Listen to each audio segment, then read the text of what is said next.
मैंने शायद इससे कबल भी कहा हो अपनी तकरीरों में, फिर मैं आज दोहराता हूँ। एक नौजवान है, आज भी मैं बच्चों से कहता हूँ वक्त को गनीमत जानो मेरे अजीज बच्चों। जो अल्लाह ने तुम्हें माँ बाप की दौलत से नवाजा है, ये दोबारा नहीं मिलते। एक बार इनका जनाजा निकल जाता है तो दुनिया में अंधेरा छा जाता है। फिर दोबारा बाप की जैसी कोई छत भी नहीं मिलती और माँ के जैसा कोई साया भी नहीं मिलता। ये याद रखना हमेशा। एक नौजवान को मैंने देखा था, वो बड़ा अय्याश तबीयत का था, माँ बेवा है, बहुत पहले ही शौहर का इंतकाल हो गया था।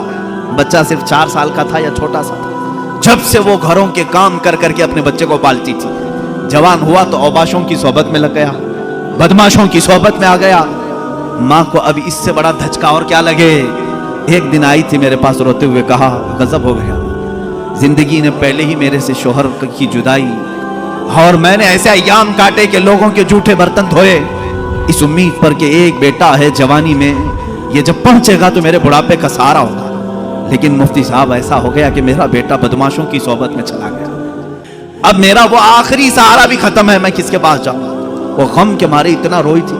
मैं जब भी आज याद करता हूं उस खातून को तो मुझे तन्हाई में रोना आता है। मैं जितनी कोशिश हो सकी, मैं कोई बहुत बड़ा मुअस्सिर आदमी नहीं हूं, एक छोटा तालिब इल्म, सोचा कि उस नौजवान बच्चे को बुलाऊं, उसके साथ मैंने थोड़ा वक्त गुजारा, उसे समझाया तेरी माँ की कदर और कीमत क्या है। वो एक बेवा है, एक बेवा है, वो 4 औरतों के साथ बैठने में शर्म करती है।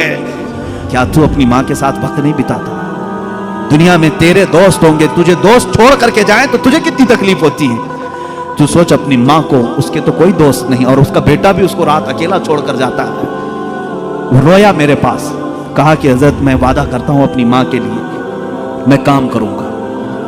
मैंने समझाया। दूसरे दिन कहा मैं नौकरी के लिए तलाश में चलता हूं। मुझे वो बात आज भी याद है, तकरीबन 6-7 साल हो गए होंगे। वो नौजवान है अभी भी, वो सुनता भी होगा। उसने कहा अम्मा से मैं कहता हूं मैं नौकरी करता हूं। माँ उस दिन बड़ी खुश हुई, कहा हजरत आपने मेरे बच्चे को सीधे रास्ते पर लाने में बड़ी मेरी मदद की है। बस जिंदगी की एक ही ख्वाहिश रह गई है कि मैं अपने बेटे की कमाई खा लूं। मेरा बेटा कमा करके लाया हो, मैं वो खा लूं। जिंदगी भर लोगों के जूठे बर्तन धो धो करके बच्चे को पाला है, एक बार मेरा बेटा खिलाए मुझे। वो इस आस में रही। वो बेंगलुरु या कहीं किसी इलाके में नौकरी पर गया, महीना गुजरा था, तनख्वाह आई उसकी। उसने कहा तनख्वाह संभाल कर, पहली तनख्वाह मैं अपनी माँ को लेके जाता हूँ। वो पूरा अपनी तनख्वाह, अपनी सैलरी लेकर के गांव पहुंचा था, उसे पता ही नहीं था। उसके घर के पास भीड़ जमा हुई थी। जब उसने देखा तो लोगों ने कहा कि तेरी माँ का रात में इंतकाल हो चुका।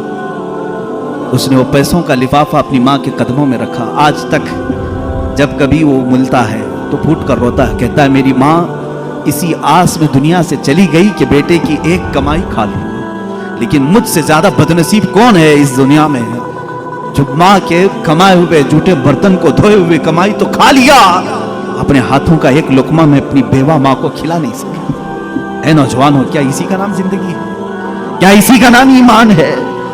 तुम्हारे अखलाक तो वो होने चाहिए कि तुम बाहर जाओ तो तुम्हारे माँ बाप तुम्हारे अखलाक पर फख्र करें। तुम्हारी एक एक कमाई के लिए वो आज भी इंतजार में। एक बात याद रखना, माँ बाप लालची नहीं है तुम्हारे, लेकिन सिर्फ उनकी ख्वाहिश ये होती है कि बेटा अपने पैरों पर खड़ा हो जाए। जब मुर्गी अपने चूजों को खुद खाते हुए देखती है तो खुश हो जाती है। पहले चोंच से दाने तोड़ तोड़ के खिलाती रहती है, लेकिन जब बच्चे खाने के लायक हो जाते हैं तो खुश होती है। क्या तुम्हारे माँ बाप को इतनी भी खुशी नहीं देना चाहते हो आज?